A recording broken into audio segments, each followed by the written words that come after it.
that way. Uh, this is his area of expertise. He has spent his life on unpacking these thoughts and ideas. Step one on beginning with the mind. You have here, Tony, racism and white supremacy are the most persistent problems confronting Africans in America. We had Boyce Watkins on, I think it was Tuesday. It might have been Thursday.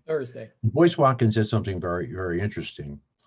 He said that Black people are addicted to white supremacy, that in many respects, we love and respect white people more than we love and respect and trust ourselves. I thought that was a very provocative statement. But you address it right here. Racism and white supremacy are the most persistent problems confronting Africans in America. Can you unpack that for us? Sure. I like to reference a quote from Neely Fuller, who was a teacher for the late Dr. Francis Cress Welsing. And Dr. Fuller said in his publication that if you don't understand the nature of white supremacy and how it shows up in your life, then everything that you think you understand will only confuse you.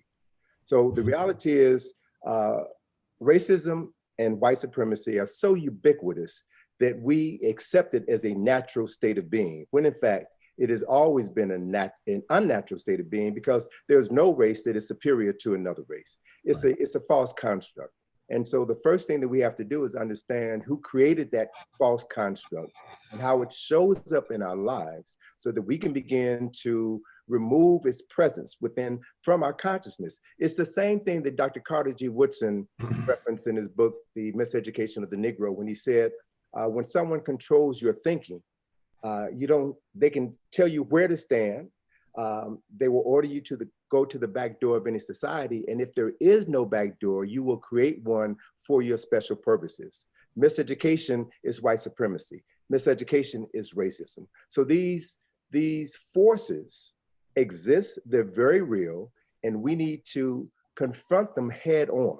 And once we do, we can begin to understand the power that we as African people have always had, and the powerlessness that our oppressor has. And the only way that they can control us is by controlling our minds. If we believe in their superiority and our inherent inferiority, then we will continue to give our power to them. George, let me just make one comment to frame our discussion. As you were speaking, introducing me, I thought about a speaking engagement I did back in 1991 during Black History Month. I went to speak at a government agency in Washington, D.C., and it wasn't until I got to that facility that I discovered that it was the CIA. It was a branch of the CIA. And of course, the brothers who had invited me, the brothers and sisters who had invited me said, well, yeah, Black folk work for the CIA too. Well, they brought me in to do my typical Black History Month presentation. And the director of the facility was supposed to introduce me, but he was at a meeting in Langley. And they were going to start the program, but if he came in, he was going to take over. So the program started, they had a school choir, they had some other activities. And then I noticed, as I'm sitting about to go up, I noticed the people around me starting to sit up straight in their chairs. And I looked back in the back and I saw this small Peter Lorre looking white guy had just come in the door, and everyone responded to him. And I said, he must be the director of the facility. So I watched the young lady who was the MC of the program speak to him very briefly. And he then proceeded to walk down the aisle. He came to the stage, stepped to the podium, and proceeded to introduce me by giving the audience my bio, similar to the introduction that you gave. But he had committed it all to memory. And he recited my bio, my introduction, which is about maybe 4 or 5 paragraphs, verbatim, with the exception of the last line. The last line states, Tony Browder has dedicated his life to the positive portrayal of the worldwide African experience. This man said, Tony Browder is in the same business that we're in. The only difference is he gathers intelligence relative to the positive portrayal of the worldwide African experience. Ladies and gentlemen, Tony Browder. I came up, did the presentation, and when I returned home that evening, I was thinking about that introduction. I was thinking where I was. I'm at the Central Intelligence Agency, the greatest spy agency in the world. And their job is to gather intelligence from all over the world, to feed that data to persons whose job it is to analyze this information and then feed it down the chain to those with the need to know, who will then determine how that information is going to be used in order to ensure the development and the safety of an organization, a business, or a nation. So from that point on, 1991, I began to look at my work differently. That yes, my job is to gather intelligence about the worldwide African experience, to analyze that data, and then to make it accessible to those with the greatest need to know, so that they can utilize this knowledge now to enhance the quality of their lives. And so Asa Hilliard wrote the introduction to my first book, From the Browder File.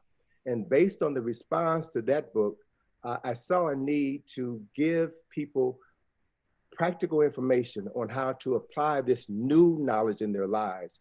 Hence, Survival Strategies for Africans in America, 13 Steps to Freedom. And the first step that we must acknowledge is the ubiquitousness of racism and white supremacy. We must deconstruct that false narrative and begin to understand who we are as African people, the first human beings on the planet. We have the longest history of historical and cultural accomplishments, longer than any other people. So all we need to do is to know ourselves, tap into that knowledge, and we can minimize most problems before they even show up on our doorstep. So this book, Survival Strategies, is probably more significant now in 2020 than it was when I wrote it in 1996, because we are faced with enhanced levels of racism and white supremacy. And evidence of that has just come to the fore this week when it was announced that African Americans in Chicago and Detroit and Philadelphia and New Orleans are dying of COVID-19 at higher rates than any other segment of the population. Part of that is due to racial disparities in our healthcare. But as we talk about in the segment in the book that deals with the body, we have a responsibility to take care of what we put into our bodies, which will mitigate our susceptibility to COVID-19 or the flu or heart attack or diabetes. We control those things. And when we accept responsibility for how we think, how we eat, and what we do, we would change the dynamic overnight. Yes. Wow. Step 2, you say here, become aware of the power of the media. Yes, and that's particularly a poignant statement considering the current occupant of the White House, who's been railing on about the false media, right? The false media. Yeah, fake news. The fake news. We've been dealing with fake news for 400 years. Right. This is nothing new, right? All too often when we watch the news, the main narrative in the news bureaus is, if it bleeds, it leads. And so we always see the worst of us on the news. And very rarely do we hear of the many positive things that are happening in our environment. So we have to become aware of the fact that the media is the most powerful form of mental manipulation ever created. And African Americans consume more media content than any other people on the planet. We put the social in social media. We understand how powerful this form of mass communication is, then we can use this as tools to facilitate our own mental, psychological, emotional, and spiritual liberation. Would you say that the World Wide Web, social media, having access to this handheld computer, because that's really what it is, a phone is a misnomer, has it helped us or hurt us? A little bit of both. I sometimes refer to the information superhighway as the information stupid highway, because there's a lot of just insane information out there. And we see all too often, someone reads a book and all of a sudden they're an authority in something, on something that they know nothing about. So to that extent, it's harmed us considerably because there's too many people out there on social media putting information out that is just flat wrong. And so many of our people are being led down a dead end following people who don't know what they're talking about, but they're talking about it very well. So we are easily misled and easily confused. So we have to begin to understand how powerful this tool is and train people to use these tools properly such that they will facilitate our liberation. Yeah. Yeah, and monitor the amount of time, and we spend a disproportionate amount of time on that thing. Absolutely. Yeah, And it's also been known for decades that African Americans watch more television than any segment of the US population. And we have a tendency to believe what we see on television. yes, So one of the things that I've been encouraging people to do is to develop a new formula for empowerment. For every hour you spend watching television or on social media, you should spend 2 hours reading or studying. And if we right. can begin to make that equation a part of our living experiences, then we can see profound changes within our communities within a matter of months. Yeah. Yeah, AC Nielsen did a major report on that, and they rated the television viewing habits by cultural group, and African Americans. It was determined statistically that we watch 40% more television than any cultural group in the history of the world. On average, we watch 10 hours of television a day. Mm-hmm. 10 hours of television a day. Any Negro watching 10 hours of television a day needs their ass kicked. All right. So that's a whole nother story. I don't know how many hours a day we also spend on this, and it may be divided now, but it's still 10 hours of television staring at something that, unless you're using it to empower you and to change the information, the negative information about our people, much of it is a waste of time. You know, and Number three. George, the segment of the US population that watches television the least is the Asian. Yes. We see where they are. We Yes. see what they're doing with their That's time. right. That's right. That's right. That's right. Number three, step three in mind, in the section on the mind. Perception precedes being. You are who you believe you are. Absolutely. Yes. Belief is something that you accept without proof.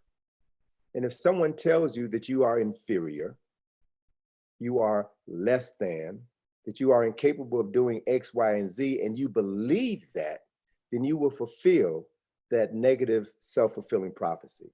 And so it's important to understand, to broaden your perception, to know who you are. That's why history is so important. Yes. When we understand what our ancestors have done, as one of my teachers, John Henry Clark, often said, over half of human history was over before the first European lived in a house or wore a shoe. This is real. And Right. if we dove into the aspect of our ancestral legacy that is documented, it would change our perception of who we are and how we got where we are, and our ability to assume total responsibility for changing the circumstances that will allow us to determine where we and our descendants will go in the future. That's the importance of controlling your mind. And you do that by learning, by knowing yourself, learning to love yourself, and then protecting your greatest asset, which is your mind. Step four, information is power, but power is nothing without control. Unpack that. Well, I Step think four. that statement speaks for itself. Yes. We spend too much time consuming information, but how much of that information are we actually producing ourselves? Right. How much of that research are we making available to our people? So it's about controlling the information that comes into your household and controlling the dissemination of that information into the households of those you love, and then being able to accurately charter and control where people go as a result of you having given them information that affirms their humanity and the power within. That's what I mean by control. Sure, sure. And constantly filtering what you're taking in. And I believe in monitoring what our children see and Absolutely. read. Absolutely. Um, yeah. So, step 5, empower your mind and see the world through African eyes. Mm. I So, know some of this stuff speaks for itself. I know, but if there's some additional thoughts you want to add to it, that would be helpful. well, we have to understand why we've been socialized to disparage Africa. We have to begin to understand why during the 1950s and 60s, for example, Negroes would get upset if you called them African Hmm. because of the negative perceptions of Africa that have been implanted within our minds by a racist and white supremacist society. So if we study African history, again, going back to Dr. Clarke's quote, over half of human history was over before there was civilization in Europe. We could spend the rest of our lives studying the greatness that African people have produced. And that will inspire us to spend the rest of our lives attempting to replicate what our ancestors have done. Because the beauty of knowing your history, the beauty of understanding your ancestors is the fact that what they have done, you have the capacity to do. Amen. Amen. I picked up something maybe 4 or 5 years ago I thought was a powerful, and you may have seen this, and this is the Holy Bible, the African American version of the Holy Bible, Yes, right? yes. It is, yes. Have you seen it? I've seen it. I have a copy. Yes, I have a copy. Yeah, absolutely. And And so again, as you look through the pictures, what you see is yourself. You see Jesus as a black man. I mean, it is. I mean, it is the King James version, right, but it is illustrated in beautiful African art. Beautiful has African written gospel songs and all of the rest of the stuff. But it's a small thing, but it's a significant thing because I think we're very heavy into the Bible yes, we as are. people. So if you're going to read the Bible, why not read the Bible that at least the pictures, right, speak to you. Also in this Bible, it is outlined in the Bible or highlighted in the Bible every place a person of African descent is mentioned, Yes. right? So relevant to the stories, and I know you got a whole thing on that, but Mhm. it beats a sharp stick in the eye. That's all I'm saying, right? Well, let me say two things about that. One, Egypt and Ethiopia are mentioned more in the Bible than any other country. Right? That book is a book about African people. One interesting backstory about that particular Bible is that one of my colleagues and frat brothers, Dr. Kane Hope Felder, who just passed last year, a brilliant scholar, taught at Howard's Divinity School, was a consultant for that publication. That's right. Yeah, he's And and I prominently mentioned in here. and I constantly run into Dr. Felder um, in Giza. I was bringing my groups to Egypt. He was bringing his groups from the Holy Land and coming to Egypt. And I would say, Dr. Felder, it's good to see you.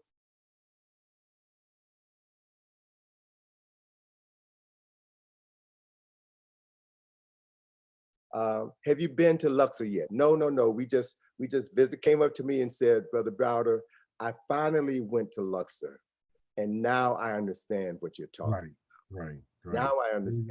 Yes. So even the best and the brightest among us can still learn. Oh no, yeah, no, no question, no Yes. question. So we covered the steps, the 5 steps in dealing with the survival strategies as it relates to our mind. And as a man thinketh, so is he. We're going to move on to body. Step 6, become aware of the uniqueness of your African body. Speak to that, unpack Well, that. there's a phrase that I'm sure all of us have heard, but we may not have really thought about the significance of that. there's a term that's generally used to describe someone who's in good health, and that term is in the pink, right? Black people can never be in the pink, right? So the issue with healthcare is predicated upon using, for the most part, for the first 100 or so years of organized healthcare, the white male was the model for all healthcare. Mm-hmm.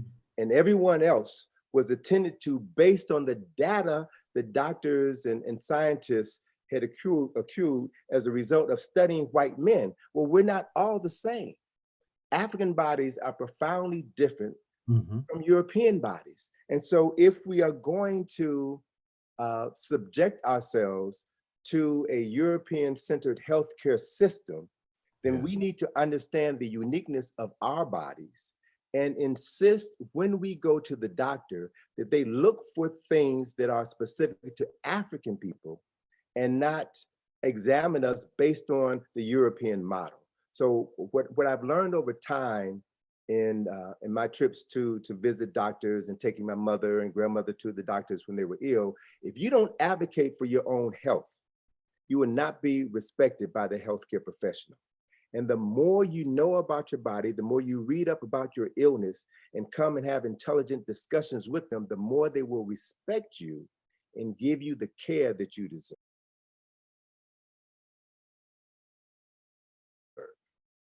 Right. You say in step 7, develop cultural and holistic approaches to health. Can you give some examples of that? Sure. Well, we know that, for example, in step 9, I make reference to melanin, but melanin is an important component to our physical and emotional well-being. And you will never receive any of this information from the white press or the white medical association. There are certain foods that people of African ancestry should not eat. We know that most people of African ancestry are lactose intolerant. So we should not be drinking milk. We should stay away from dairy because we can't process it.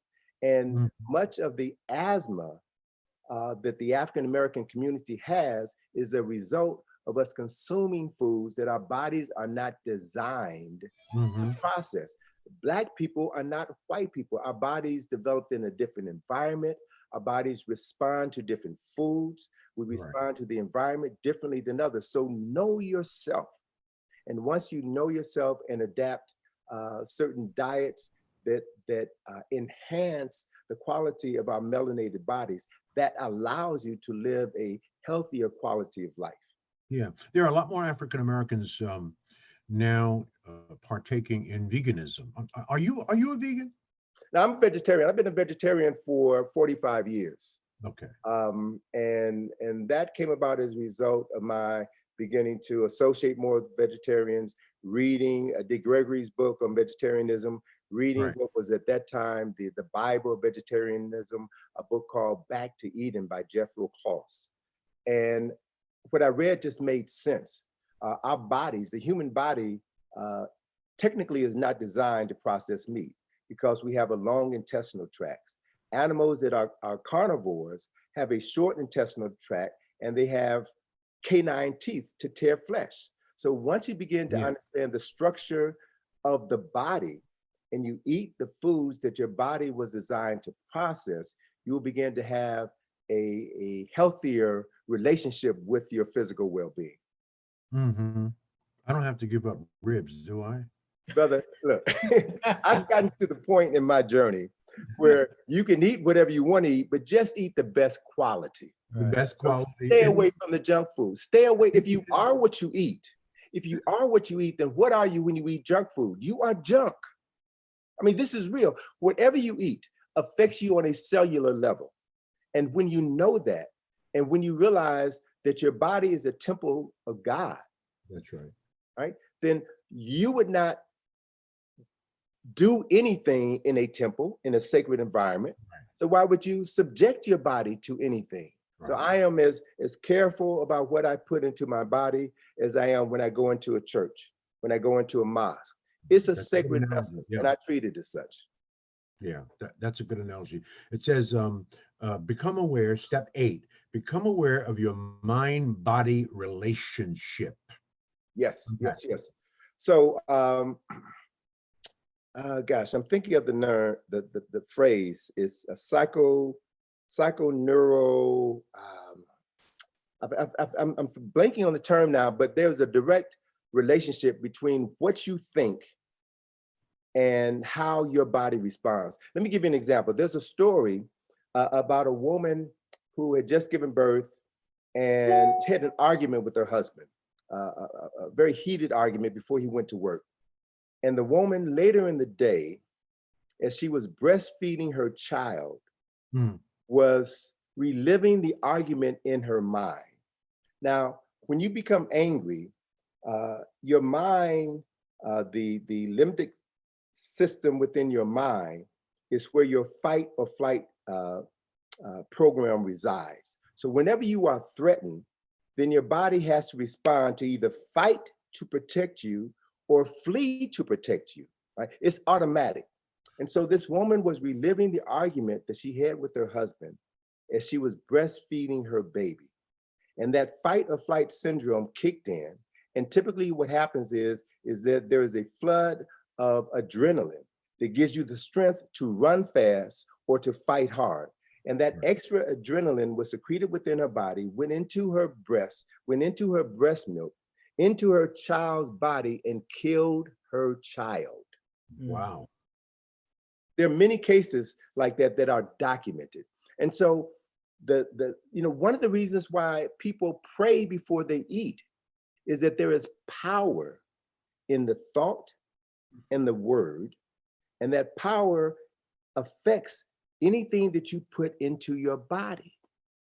So if we understood that and began to practice this in our lives, we would see how powerful reality that is. And knowing how powerful that is gives you a leg up on thriving in a racist and white supremacist society. So there are things that we can do to level the playing field and actually give us a head start. And Hmm. take ownership of our body is probably the most important thing that we could do. Yeah, well, I think you put it beautifully when you said it's our temple. It is, and you, Absolutely. no question. You mentioned earlier melanin, and you have as step 9 here, familiarize yourself with the mysteries of melanin. The mysteries of melanin. What are the mysteries of melanin? I was fortunate in the late 1980s to be a part of the Melanin Conferences, which was started in California by Wade Nobles, A.C. Hilliard, John Henry Clark, Francis Cress Welsing, and a host of psychologists, psychiatrists. Dr. Richard King was a principal player, historians, Naeem Akbar, and they held annual conferences on melanin throughout the United States. We hosted 2 conferences here in Washington, D.C. at Howard University in 1988. And what I learned sitting at the feet of these brilliant scholars is that melanin is a chemical within our body that is the major organizing molecule within the human body. We've been socialized in this environment to think that melanin is just that molecule that gives our skin color.